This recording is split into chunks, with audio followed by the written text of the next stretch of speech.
할렐루야, 수요예배 오신 모든 분들을 주님의 이름으로 축복하며 환영합니다. 주님께서 오늘 우리에게 주시는 말씀은 출애굽기 15장 26절입니다.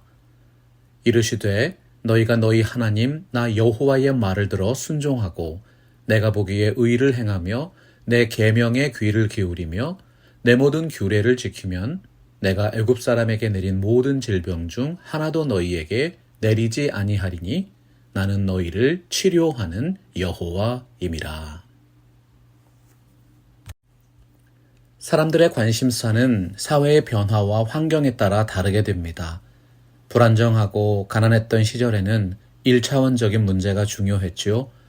밥 한 끼 잘 먹고 잠잘 곳을 해결하기 위해서 모든 관심과 노력을 기울였습니다. 그러나 오늘처럼 물질적인 풍요로움을 누리는 때에는 고차원적인 삶으로 관심이 옮겨갑니다. 그중 한 가지가 건강의 문제지요. 이제 살만하니까 더 오래 살기를 원하는 것입니다. 예전 중국의 진시 황제가 영생을 얻기 위해서 평생을 노력하다가 수만 명의 사람들을 희생시키면서 지하 무덤을 건설한 사례가 있습니다.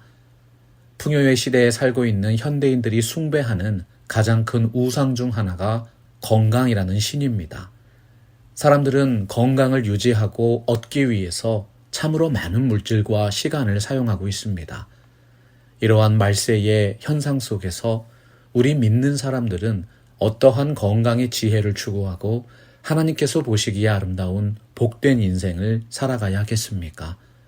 오늘은 말씀 순종과 봉사하는 삶이라는 제목으로 참된 건강함을 위한 회복의 길을 성경을 통해 모색해 보겠습니다.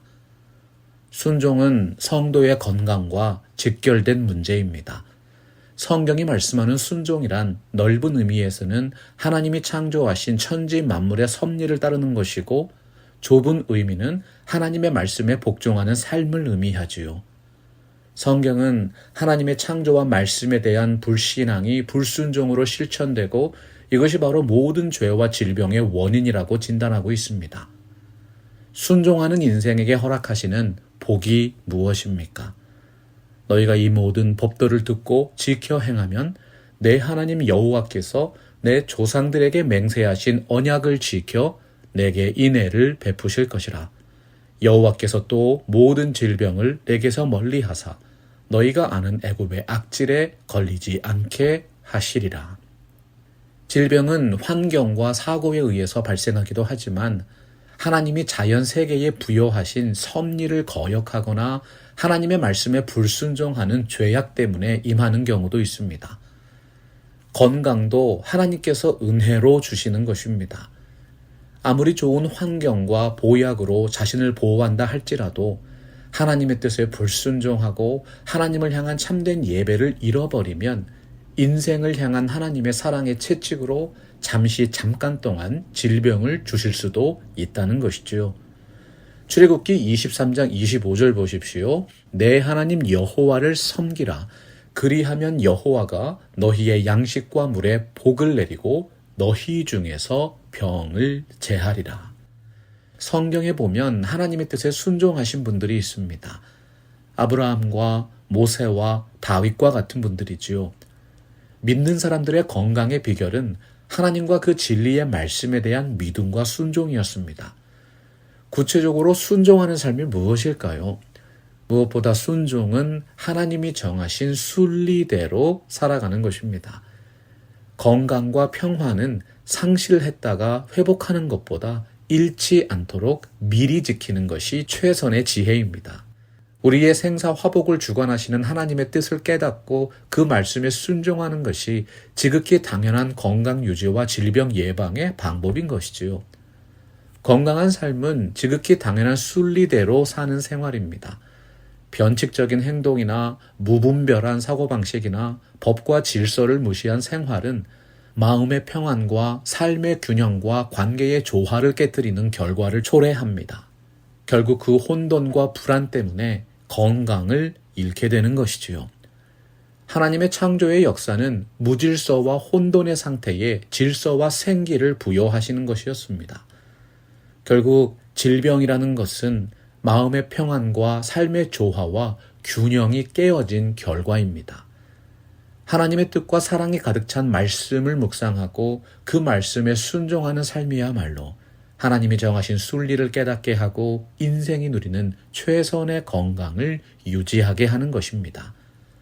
내 아들아, 내 말에 주의하며 내가 말하는 것에 내 귀를 기울이라.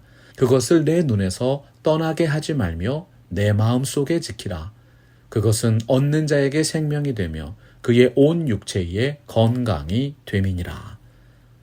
또한 순종은 우리를 만드신 창조주 하나님을 의지하며 사는 것입니다. 순종하는 생활은 나의 고집이나 욕심대로 살지 않고 하나님께 나의 영혼과 모든 삶을 의뢰하며 살아가는 것입니다.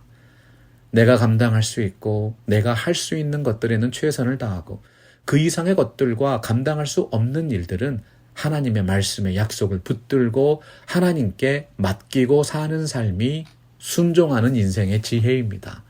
여러분, 과도한 근심이나 걱정이 얼마나 많은 갈등과 문제를 일으킵니까? 건강을 잃어버리는 가장 큰 원인은 마음에 있습니다. 하나님의 섭리와 뜻에 순종하는 마음과 생활은 기독교 신앙의 본질이면서 평안을 얻는 기반이 되는 것입니다. 지혜자 솔로몬의 잠언을 보실까요? 모든 지킬 만한 것 중에 더욱 내 마음을 지키라. 생명의 근원이 이에서 남이니라. 하나님의 뜻에 순종하는 삶은 몸과 마음이 최상의 상태로 유지되는 능력을 누리게 합니다. 하나님의 말씀으로 죄와 불의에서 벗어난 상태로 나아가게 하는 것이지요. 베드로 사도가 말씀하는 영적인 건강함의 비결입니다. 너희가 진리를 순종함으로 너희 영혼을 깨끗하게 하여 거짓이 없이 형제를 사랑하기에 이르렀으니 마음으로 뜨겁게 서로 사랑하라. 진리와 순종과 정결함과 사랑은 서로 밀접하게 관련이 되어 있습니다. 하나님의 말씀이 강조하는 순종하는 삶의 중심에는 언제나 거룩함과 사랑하는 삶이 있기 때문이지요. 순종하는 삶에는 깨끗한 마음으로 주를 부르는 거룩한 생활이 있습니다. 세상적이고 마귀적이고 정욕적인 문화와 삶을 멀리하고 방탕하고 무절제한 생활을 피하게 됩니다. 하나님께서 그리스도 안에서 허락하신 복음의 의의를 거룩한 삶으로 표현하는 참으로 아름다운 성령의 전으로 지어져 가는 것입니다. 너희가 거듭난 것은 썩어질 씨로 된 것이 아니요 썩지 아니할 씨로 된 것이니 살아있고 항상 있는 하나님의 말씀으로 되었느니라. 순종하는 삶은 질병도 극복할 수 있는 하나님의 지혜요 능력입니다.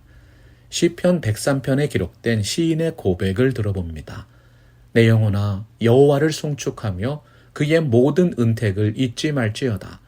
그가 내 모든 죄악을 사하시며 내 모든 병을 고치시며 내 생명을 파멸해서 속량하시고 인자와 긍휼로 관을 씌우시며 좋은 것으로 내 소원을 만족하게 하사 내 청춘을 독수리같이 새롭게 하시는도다.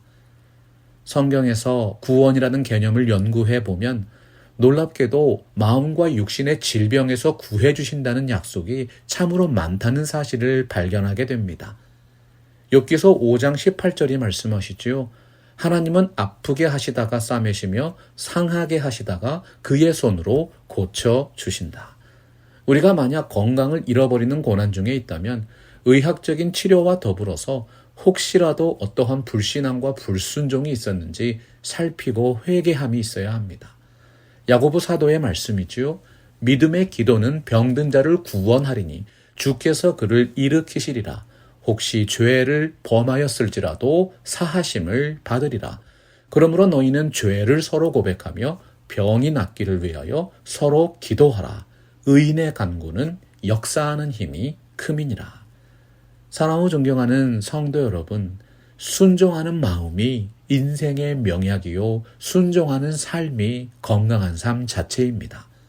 선천적으로 건강하지 못한 분들도 있고 불의의 사고와 재난으로 건강을 잃어버리는 경우도 허다합니다.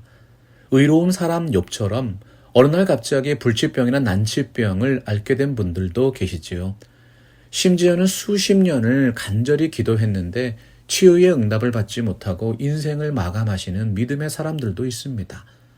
하지만 그럼에도 불구하고 하나님을 사랑하고 그 진리의 말씀에 순종한 그 시간들을 하나님께서 기억하십니다.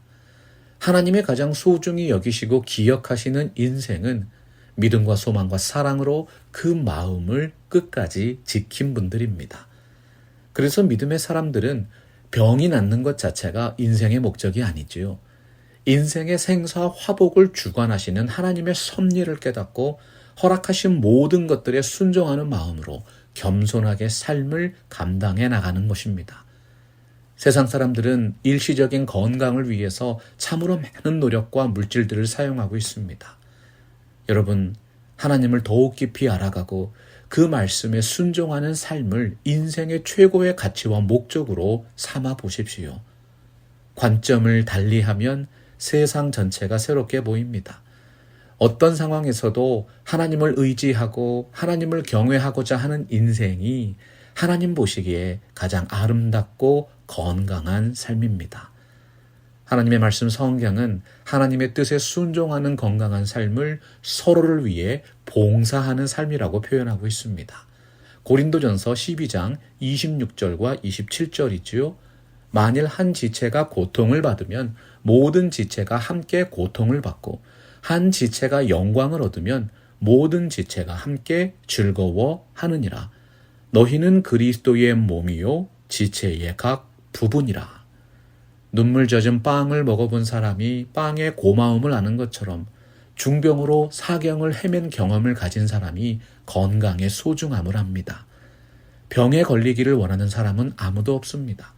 그런데도 오늘날 병원들마다 사람들로 북새통을 이루고 한창 일할 나이에 불치의 병으로 어두운 내일을 기다리는 이들이 많은 것이 현실이지요.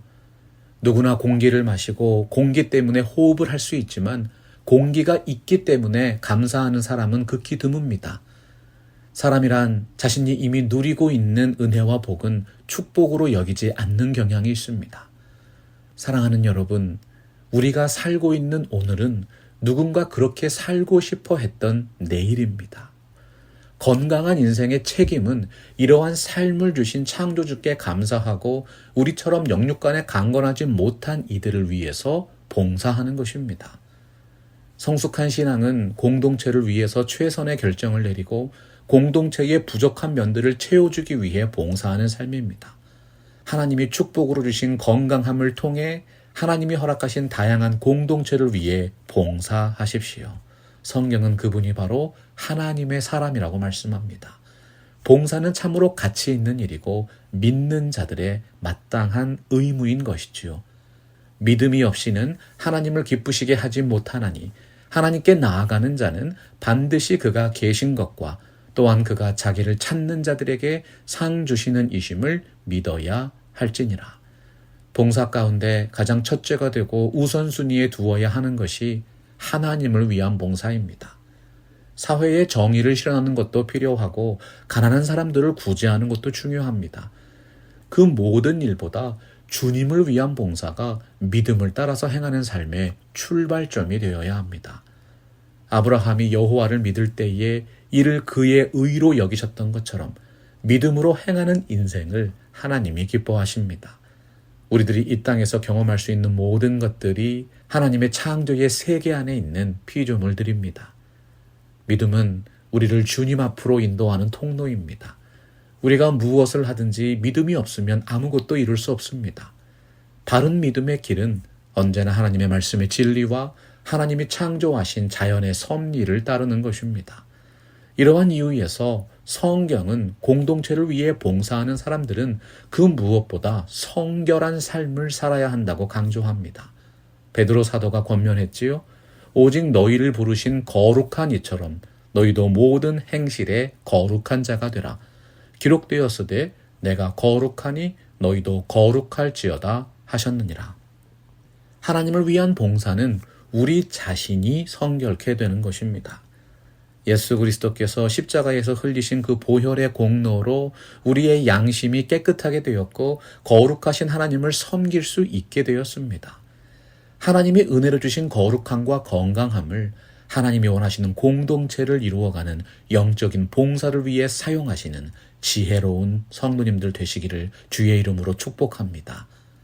하나님을 향한 진실한 봉사로의 부르심은 결국 하나님께서 사랑하시는 세상과 이웃을 위한 봉사로 연결됩니다. 최고의 사랑은 말씀을 가르침과 복음 전도입니다. 사도행전 5장 42절 보면 성령과 사랑이 충만한 공동체의 모습이 기록되어 있지요. 그들이 날마다 성전에 있든지 집에 있든지 예수는 그리스도라고 가르치기와 전도하기를 그치지 아니하니라. 참으로 사랑하는 대상이 있다면 최고의 것을 주셔야 합니다. 이웃을 위해서 우리가 줄 수 있는 가장 좋은 것이 있다면 예수 그리스도의 복음을 전하고 그리스도의 사랑이 무엇인지 깨닫게 하는 것이지요. 여러분, 그 무엇보다 여러분들의 이웃을 위해서 복음 전도를 실천하십시오. 복음은 모든 믿는 자들에게 구원을 주시는 하나님의 능력입니다. 이웃을 위해 봉사하기 위해서 복음을 전하는 것보다 값진 선물은 없습니다. 문화적인 시설들을 완벽하게 갖추고 아무리 풍요롭게 산다고 해서 인생의 목적과 만족이 이루어지지 않습니다. 오늘 갓 태어난 어린아이도 길게 살아야 100년 정도가 아닙니까? 세상의 모든 것들을 다 가지고 있어도 영생의 복음을 듣고 믿지 못한다면 그는 참으로 불행한 사람입니다. 그분들을 사랑하기 때문에 우리들이 그들에게 생명의 복음을 전파해야 하는 것이죠. 사명이 있는 자는 죽지 않는다고 했습니다. 주님께서 우리에게 주신 이 땅에서의 삶을 누리시면서 조금이라도 강건하실 때 그들에게 구원의 기쁨의 메시지를 전달하시는 축복의 전달자가 되시기를 바랍니다. 초대교회의 특징 가운데 하나는 서로가 서로를 위해 베풀고 나누는 구제와 교제였습니다. 성도의 교제 속에는 공동체를 위해 헌금한다는 의미가 포함되어 있습니다. 건강한 교회는 주 안에서 한 가족인 형제를 위해서 기꺼이 구제에 헌금을 내어놓는 봉사의 모습이 있는 것이지요. 수천 년 동안 예수 그리스도의 몸된 교회가 놀라운 성장을 이루었던 근간에는 서로를 위한 봉사와 나눔과 베품이 있었습니다. 구제는 전도와 함께 이웃을 향한 하나님의 사랑을 표현하는 성도의 마땅한 의무입니다. 하나님의 은혜를 아는 분인가 아닌가는 봉사하는 삶을 통해서 입증됩니다. 하나님을 향한 순종과 이웃을 위한 봉사에 있어서 가장 중요한 것이 자아를 극복하는 일입니다. 바울은 내가 그리스도와 함께 십자가에 못 박혔다고 고백했습니다. 예수 그리스도와 함께 그 정과 욕심을 십자가에 못 박은 사람들이 성도입니다. 하나님을 기쁘시게 하고 이웃을 구원의 길로 인도하는 참된 순종과 봉사의 삶이 사랑하고 존경하는 팜스프링스 개혁장로교회 성도 여러분들의 삶에 가득하게 되시기를 주님의 이름으로 축원합니다. 말씀 앞에서 경외함으로 주께 홀로 섭니다. 생명의 말씀 읽고 순